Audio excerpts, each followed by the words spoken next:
Hello investors and welcome to my YouTube channel where I study the best investors and businesses from around the world. In this week's video we'll go over the book The Snowball, Warren Buffett and the Business of Life by Alice Schroeder. Warren Buffett is probably the most famous investor of the 20th and 21st centuries, maybe even of all time. Known as the Oracle of Omaha or the Sage of Omaha, he can frequently be seen in the media sharing his opinion on business and politics. But few know what it is he actually does, and even fewer how Buffett came to occupy the position he's in today. In this video, we'll delve into the life of Warren Buffett and follow him from his early life to his first business endeavors to his current status as the American sage of modern business. His story offers an intriguing and educational glimpse into the business of life. In this video, we will cover three key topics. Number 1, Buffett as a kid and young adult. Number 2, why Buffett's investments are like a snowball. Number 3, how friends like Kay Graham, Bill Gates, and others influence the Sage of Omaha. First, we will look at the early life of Warren Buffett and his days as a young adult. As a child, Warren Buffett found comfort and joy in statistics and numbers. Warren Buffett was born in Omaha, Nebraska on August 20th, 1930, a mere 10 months after Black Tuesday, the stock market crash that sent the country plummeting into the Great Depression. His father, Howard, was a well-liked stockbroker who managed to sell reliable securities and bonds during this bleak period. As a result, unlike many other families, the Buffetts were able to bounce back from the crash and live comfortably during the 1930s. However, this didn't mean things were easy for the young Warren. His mother, Lila, was an overbearing parent, quick to fly into a rage and unfortunate tendency that resulted in her needlessly shaming and blaming her children.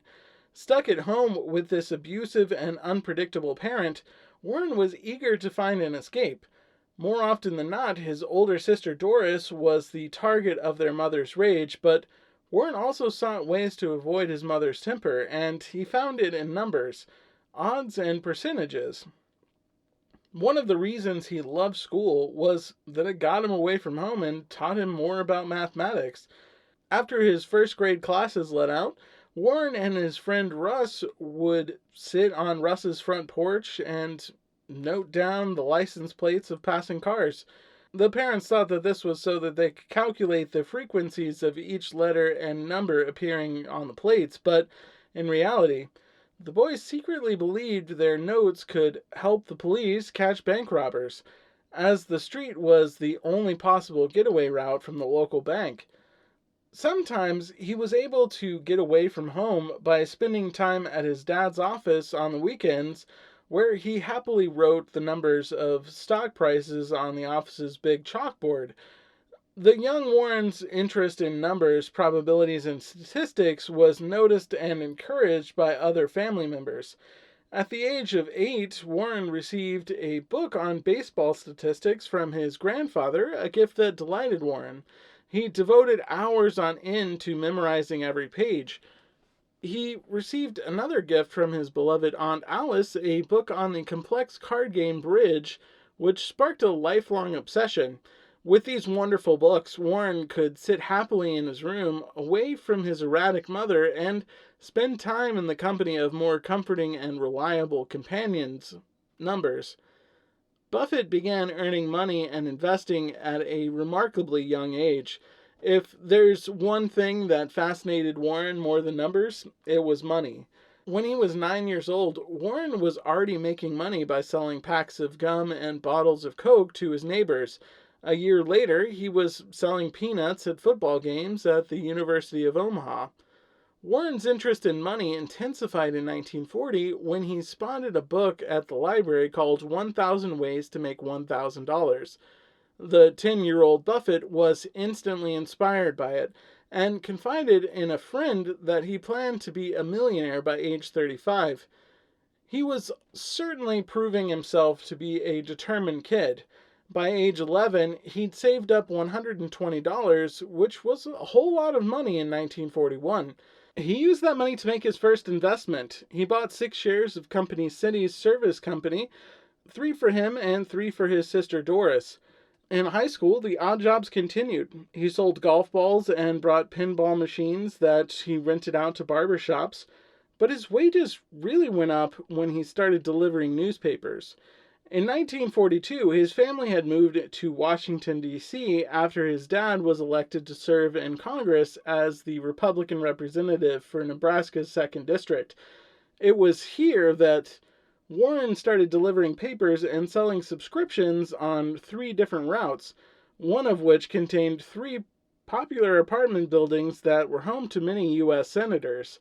Since Warren earned a portion of the collected subscription fees, he was a highly motivated paperboy and a stickler for making sure his customers paid up. Remarkably, he was earning around $170 per month at this time, more than most of the teachers at his school. Before long, his savings had grown to $1,000. In 1944, at the ripe old age of 14, Warren filed his first tax return. He cited both his watch and his bicycle as deductions and paid $7 in total. After studying business in college, Buffett learned the secrets to success in the stock market from his teachers. Considering Buffett's all-consuming interest in money and numbers, it's unsurprising that his classmates labeled him as a future stockbroker in his high school yearbook. It was also unsurprising that Buffett chose to study accounting and business at the University of Nebraska. As he moved out of his family home and onto the college campus, it became apparent that he was a pretty messy guy. In fact, his first roommate was so annoyed by Buffett's messiness that he decided to move out after the first year. But his roommate was perhaps more frustrated by Buffett's ability to effortlessly memorize entire sections of textbooks, which he could then recite back to his teachers verbatim. This gave Buffett more time to listen to music and not pick up after himself, much to the annoyance of those who had to work harder to get passing grades. Since Buffett found college rather easy, he was quite surprised when, after applying for a graduate program at Harvard Business School, he received a letter of rejection. But this proved to be fortunate failure. Buffett was accepted by Columbia University, where he studied under Benjamin Graham, the author of the book Intelligent Investor, and a man whose mentorship left quite an impression on Buffett. Buffett loved Graham's book, so when he found out he was teaching at Columbia, he forgot all about Harvard. He was also excited about another class that was being taught by David Dodd, the author of Securities Analysis, yet another book that Buffett had memorized. Both of these teachers taught Buffett valuable lessons and fundamental investment strategies. For example, Buffett learned about the importance of investigating a company from top to bottom in order to determine its intrinsic value, the amount of money it's actually worth. The value is then compared to its perceived value, which is how much the stock is currently selling for on the market. When a company's intrinsic value is far higher than its perceived value, it may be what Graham called a cigar butt, an undervalued business worth investing in. Graham's success rested in large part on the realization that there's a good chance that perceived value will eventually rise to meet intrinsic value. After starting a family, Buffett became his own boss by establishing a unique partnership. Throughout college, Buffett was uncomfortable around girls. His shyness was so severe that he even enrolled in a public speaking class, hoping it would boost his confidence and make him feel less awkward. When he took this class, there was one young woman in particular that Buffett wanted to impress. Her name was Susie Thompson, and though her father took an instant liking to Buffett, it took a good deal of persistence before Susie warmed up to his awkward charm. A nervous wreck and too eager to impress, Buffett initially came across as arrogant and privileged, but once Susie gave Buffett a chance, she realized that his posturing was just a symptom of his awkward shyness, and eventually, she fell in love with his charming vulnerability. The two got married in 1952, and Buffett kept busy teaching classes and working at his dad's old investment firm. Their first child, Susie Alice Buffett, was born in 1953. The same year, Buffett got the job that he'd been dreaming about for years, working for Ben Graham's investment firm, Graham Newman. Buffett quickly became the rising star of Graham Newman, even though he soon realized that he actually hated being a stockbroker. He couldn't stand the thought of picking the wrong investment and losing someone's hard-earned money. So he soon began plotting his own partnership. After the birth of his second child, Howie Graham Buffett, Warren's plans to become his own boss became a reality. In 1956, he launched Buffett Associates Limited. The idea behind this partnership was that it would only include friends and relatives, and there would be simple rules behind every investment so that no one could be disappointed or have unrealistic expectations. At the same time, Buffett's reputation was given a boost by his mentor and former boss, Ben Graham. Shortly after Buffett left his firm, Graham decided to retire and close up shop.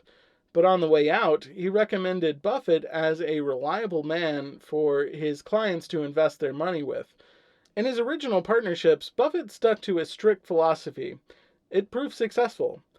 This brings us to our second topic: how Buffett's investments were like a snowball. In his first year as his own boss, Buffett began a series of 8 partnerships based on different sets of friends who gave him anywhere between $50,000 to $120,000 to invest. Each time Buffett started a new partnership, he made sure everyone understood his philosophy. He would tell his potential partners how he only invested in undervalued stocks and that any earnings would then be reinvested in these same stocks. In a way, it was like rolling a snowball down a hill. What starts as a small handful eventually grows bigger and bigger. He also made sure that they knew that he wasn't the kind of investor who would cash out when a stock hit a certain number. He was patient, and this patient consistency paid off.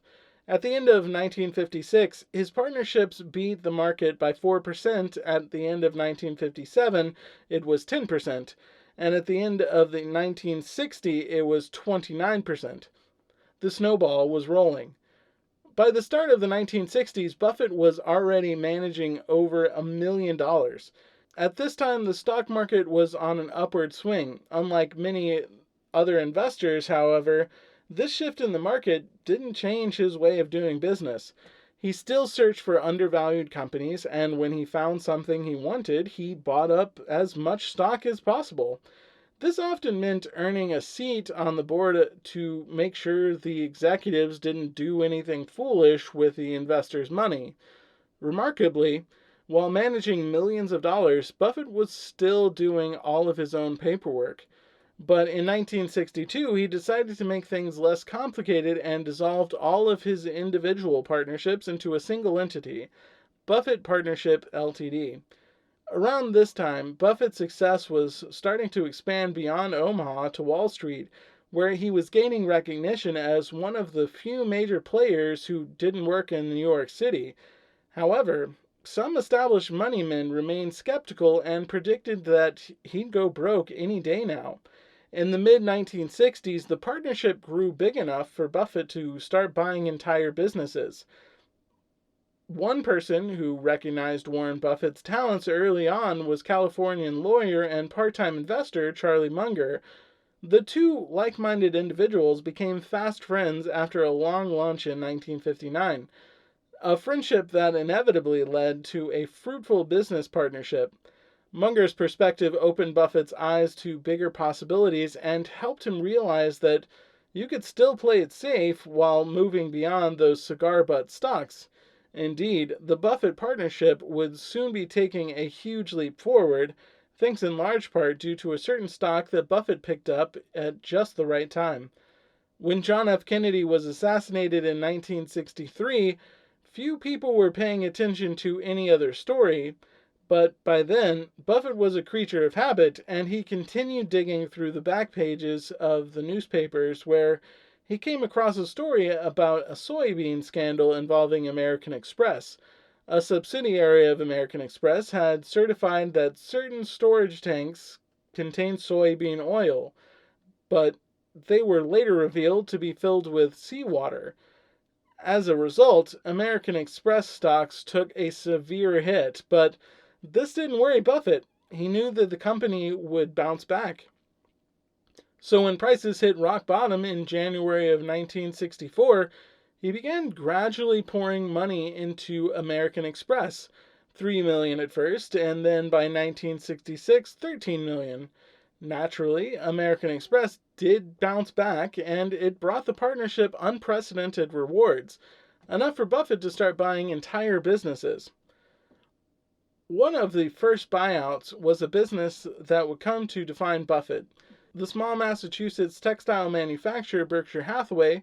Buffett's research showed that its intrinsic value was $22 million, which meant it should be selling at $19.46 per share, yet it was selling at only $7.50 per share.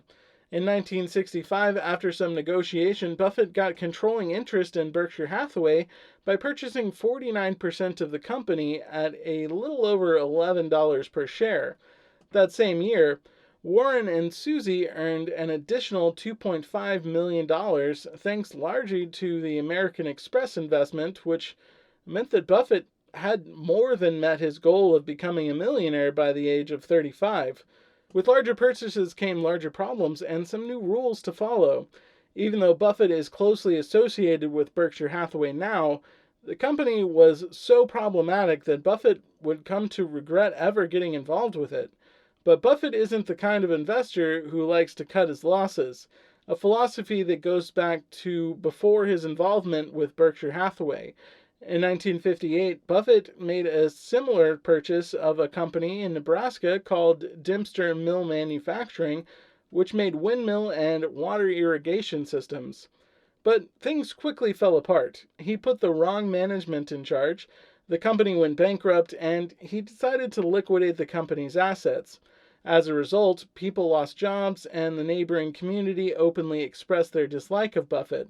Determined to never let this happen again, Buffett wanted to be sure that the right person was in charge of Berkshire Hathaway and that the business stayed alive. This presented many challenges since the cost of textiles were on the rise during the 1960s and 1970s, and the company's machinery was in desperate need of modernization. But Buffett never wasted money, so he was extremely hesitant about injecting additional capital into a company that held no real promise of turning a profit. All this meant that Berkshire Hathaway would continue to be a burden as a textile manufacturer. Nonetheless, Buffett kept it alive by continuing to purchase winning stocks in its name every chance he got, eventually giving Berkshire Hathaway one of the world's best stock portfolios. Despite the problems presented by Berkshire Hathaway, Buffett was doing extremely well. His investment partnership was in such good shape that he decided to close its doors to new members and tighten its investment rules. More and more technology companies were emerging in the late 1960s, which prompted Buffett to make a new rule. He would never buy a stock in a company that offered a product or service he didn't fully understand. Buffett liked things easy, safe, profitable, and pleasant, which led to another rule: no involvement with businesses that had potential or proven human problems, such as impending layoffs, plant closings, or a history of executives fighting with labor unions. As the partnership dissolved, the Buffetts began to become involved in more personal and separate endeavors. Even after Buffett became a millionaire, he remained a notoriously shabby dresser, a man utterly unconcerned with his outward appearance. Far more important to Buffett were the details and characteristics of the people who were in charge of the businesses. Reliable businesses have reliable management, so when Buffett made his acquisitions, he made sure that they were being run by good people. One of the main reasons Buffett decided to purchase the Baltimore department store Hochschild Kahn was, as well as Associated Cotton Shops, which ran a string of retail stores, was the people behind the scenes. Buffett got in the habit of sitting down with the company managers and getting to know them well. He wanted to make sure that they were enthusiastic people that he could trust. For a while, Buffett had his eyes on an Omaha insurance business called National Indemnity, but it wasn't until he met with Jack Ringwalt, whom he immediately recognized as a great manager, that he decided to buy. These were smart moves, and by the end of 1966, the partnership was doing better than ever, outperforming the market by 36%. Buffett regarded the managers of these businesses, as well as his investment partners, as family. And as the 1960s came to a close, Buffett began offering to buy out his partners. It was a way to wind down the partnership so that he and Susie could focus more on personal endeavors. Susie continued to hope that her husband might retire or at least devote more time to his kids, who were quickly growing up without much involvement from their father.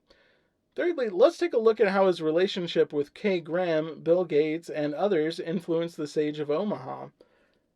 In the 1970s, Buffett became involved in the newspaper business. Back when Buffett was delivering newspapers in Washington, D.C., he dreamed of one day owning his own paper. And when he made $16 million in earnings in 1969, he was finally in a position to realize that dream. That year, Buffett purchased a controlling interest in the Omaha Sun. Not only did this fulfill one of Buffett's dreams, it would eventually lead to a cherished award. In 1972, the Omaha Sun published an investigative article on Boys Town, a local shelter for homeless boys that dated back to 1917. When the article was written, this shelter had become a huge 1,300-acre compound with its own farm and stadium. Curiously, though, it housed only 665 boys, and there were 600 employees. It seemed like something fishy was going on, so Buffett helped the Sun's editor commission an investigation, and Buffett's hunch led to a major scoop. Boys Town had in fact been stockpiling donations, grants, and funds, amassing around $18 million per year. The article, Boys Town, America's Wealthiest City, ran on March 30th, 1972, earning Buffett's paper the Pulitzer Prize for Outstanding Regional Journalism. The story immediately went national and led to reform regarding how nonprofit organizations were run. After this success, Buffett then set his sights on a national newspaper, the prestigious Washington Post. By the summer of 1973, Buffett owned over 5% of the Washington Post and was even developing an extremely close relationship with its publisher, Kay Graham. The following year, he joined the newspaper's board and started attending Graham's lavish dinner parties. He spent many nights awkwardly attempting to mingle with the famous guests like the actor Paul Newman and trying not to embarrass himself in front of respected senators, diplomats, and dignitaries from around the world. Buffett also faced challenges with his marriage and a difficult legal battle. The increasingly close relationship between Warren Buffett and the Washington Post publisher Kay Graham initially upset Susie, but she eventually began a romance with her tennis instructor and wrote a personal letter to Kay telling her that she was free to have her own relationship with Buffett. However, in 1977, with the children out of the house, Susie decided it was time for a radical change and made arrangements to move to San Francisco. Then, in the middle of all of this, a nasty legal battle began that would take years for Buffett to resolve. In the late 1970s, Buffett and Munger had added another newspaper to their collection, the Buffalo Evening News. Part of their plan was to add a weekend edition to the paper, which they would introduce by offering the first 5 issues for free, followed by a discounted price. But their competition in the area, Buffalo's Courier Express, filed a lawsuit claiming that this offer constituted unfair practice. The judge stunned Buffett by ruling in favor of Courier Express. In his decision, the judge said it was unlawful to sell free newspapers, and if the public wanted to subscribe to the weekend edition, they would have to renew their order every week. Buffett naturally appealed this harsh decision, and in 1981, he finally won. But by then, the paper had lost millions of dollars. Another company that Buffett is now closely associated with is Geico, an auto insurance company that Buffett first noticed back in college. It was actually one of the first stocks that he recommended to clients during his brief time at his father's old firm.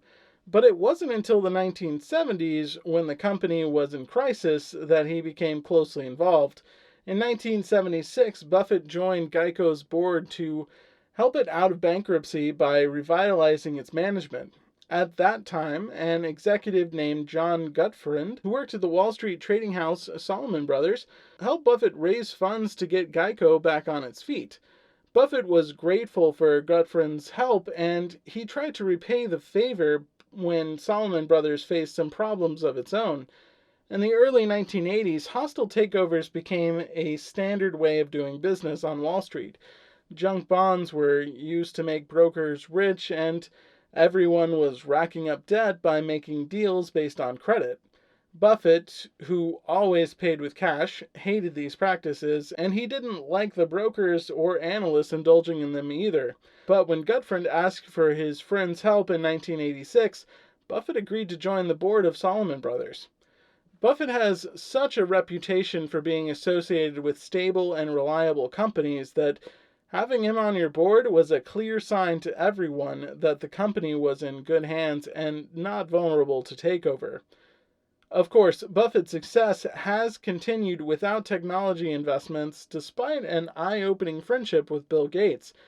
Warren Buffett's reputation took a downward turn in the 1990s as technological stocks became all the rage. Buffett remained utterly uninterested in the NASDAQ. People began saying he was behind the times, an irrelevant old man. Remarkably, Buffett never concerned himself with these opinions, as he was doing just fine without technology stocks. Actually, he was doing better than fine. Between 1978 and 1991, his net worth jumped from $89 million to $3.8 billion and rising. And since becoming CEO of Berkshire Hathaway in 1986, that company's stock continued to soar, trading at $8,000 per share in 1991 and soon topping $10,000. His career is proof that you can stay relevant and successful while steering clear of the NASDAQ. Buffett was one of the few people who recognized that the only thing tech stocks did reliably was make investors unhappy in the long run. Nonetheless, he did make a small investment in one company. Warren Buffett and Bill Gates agreed to meet at the 4th of July party in 1991, even though both of them went on thinking that they would have nothing to talk about. But that meeting led to a conversation that lasted the rest of the weekend, and they went on to remain close friends. Afterwards, Gates began attending Buffett's annual shareholder meetings, which eventually became so popular that scalpers could sell a ticket for $250, and in the end, Buffett bought 100 shares of Microsoft. Buffett and Gates also began meeting regularly for bridge games along with Charlie Munger and Kay Graham. Throughout the 1990s and the 2000s, these two were neck and neck for the title of richest person in the world. But it was their friendship that opened Buffett's eyes to his real place in the larger world. After taking a trip to China with Gates, Buffett realized how lucky he was to be born in Omaha. He clearly saw that he'd had advantages that many people in the world did not, a realization that only reinforced his humble and thankful attitude towards life. In the 2000s, Buffett faced personal losses that made him reevaluate what's important. Buffett's predictions about internet companies being a disappointment to investors were already coming true in the early 2000s, and the publications that called him irrelevant in 1994 were now rebranding him as a prophet. But this turnaround wasn't much comfort in 2001 when his dear friend and companion Kay Graham passed away. Their 30-year relationship had been extremely close, and he was devastated for weeks after her death. Just 2 years later, in 2003, Susie was diagnosed with stage 3 oral cancer. Even though they were no longer living together, Susie and Buffett remained close, and though he was often reduced to tears, he recognized how important it was to take this time to care for Susie. Susie passed away in 2004. Buffett was heartbroken, and he spent days in bed, unable to talk to anyone. But when he finally emerged, he had gotten in better touch with his own feelings and had a desire to be closer to his children. He now believed he'd figured out the secret to life: to be loved by as many people as possible among those you want to have love you. He also knew what he wanted to do with all of his money. He gave 85% of Berkshire Hathaway, which was worth $36 billion at the time, to the Bill and Melinda Gates Foundation, and he divided another $6 billion between Susie's charitable foundation and the other foundations set up for his kids. In conclusion, for much of Warren Buffett's life, he had a one-track mind, rolling his snowball. This meant constantly investing and reinvesting his earnings. His relatively simple but thorough method for picking stocks to invest in had nothing to do with business trends or technology. Though he could calculate a company's monetary value quite quickly, he found success by paying attention to the human element of a business. Thank you for watching this video entirely to the end. Nothing helps me out more than y'all sticking it out to the end, and please consider subscribing to my channel if you haven't done so already. Also, if you enjoyed this video, please like this video and subscribe to my channel so that I can continue to make videos like this for you to enjoy.